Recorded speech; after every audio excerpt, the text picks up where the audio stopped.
Lucas, on sort dans quel état d'un match comme celui-ci? Éreinté, frustré? Un petit peu de regrets, mais des regrets positifs. Parce que je pense que sur les matchs de Lille et de Marseille, on pouvait avoir beaucoup de regrets du côté négatif en ayant la sensation de ne pas avoir fait grand-chose. Et là, aujourd'hui, on a vraiment joué le match. Donc on a fait honneur à l'ambiance qu'il y avait dans le stade. Et c'est vrai que je remercie les supporters d'avoir mis autant d'énergie et d'avoir soutenu les deux équipes pour qu'on ait du spectacle malgré le 0-0. Mais je suis extrêmement fier des garçons. Je l'avais senti d'ailleurs sur la semaine de préparation à l'entraînement.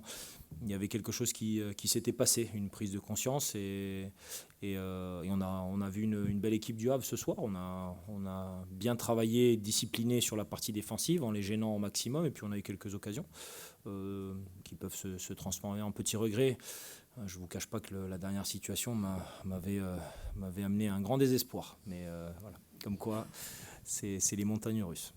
Avec un scénario différent des deux précédents, cette fois, le HAC a souffert en début de match, Ouais. puis est revenu petit à petit dans la rencontre. Ouais, je pense qu'avec ce qu'on avait préparé tactiquement, il nous a fallu quelques minutes d'ajustement.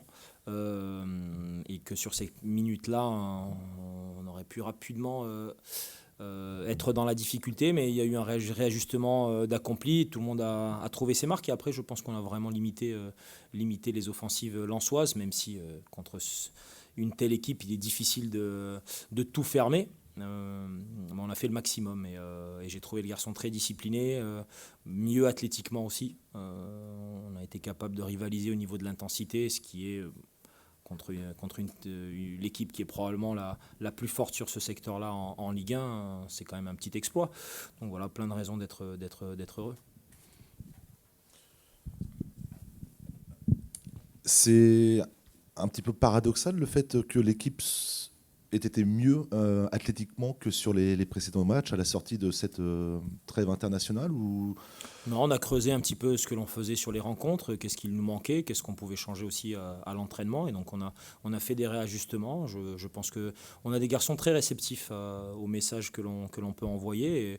Et à partir du moment où on a mis quelques arguments et on les a présentés de manière objective, ils ont répondu parfaitement. Et ça s'est vu aujourd'hui. Maintenant, il faut maintenir. Ça sera la clé de pouvoir répéter ce genre d'effort. Mais en tout cas, aujourd'hui, on a vu qu'on pouvait monter dans les tours, jouer à plus haute intensité, rivaliser sur ce terrain, et c'est quand même une très bonne nouvelle parce que voilà, Lens est une top équipe et avec malgré quelques absents ce soir, ça reste une équipe favorite pour les places européennes, donc ça en dit long sur la réaction des garçons.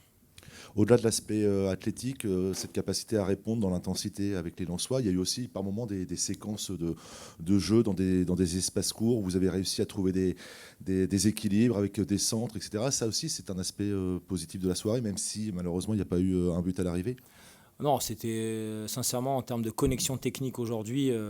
Le nombre de situations en triangle, en une touche de balle que l'on a pu proposer, c'était génial parce que c'est ce qu'on avait aussi un petit peu préparé face à un marquage individuel. Si on veut se dégager un petit peu de temps et mettre des joueurs face au jeu, il faut absolument créer ce troisième homme et c'est remis en une touche de balle. Et quand on voit les connexions techniques qui se sont manifestées sur quelques séquences de jeu, ben on peut être relativement content. Et il y a des automatismes qui commencent à se créer entre Nabil et Mohamed Bayo notamment, mais les autres se sont aussi très bien trouvés, relativement satisfaits aussi de la titularisation d'Emmanuel Sabi qui s'est fondu dans l'identité de notre équipe. Donc voilà, non, c'était bien, avec ballon c'était bien, il manquait la petite touche finale, mais ça viendra. Je vais juste un petit mot pour Christopher Opéry. Est-ce que vous avez des nouvelles Il y a une blessure musculaire à l'ischio. Quelle est la gravité? C'est dur de la déterminer. Il nous faudra 3-4 jours pour savoir où ça en est et quel temps d'indisponibilité il y aura.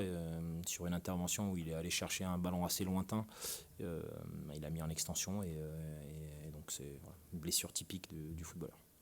C'était quoi l'idée de revenir à 3?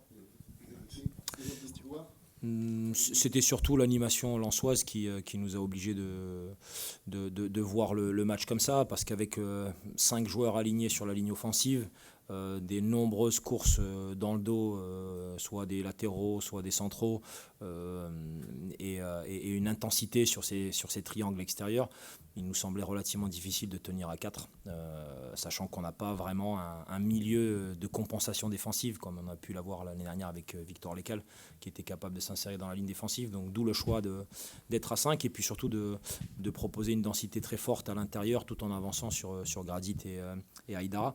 Et donc je pense que ça a relativement bien tenu.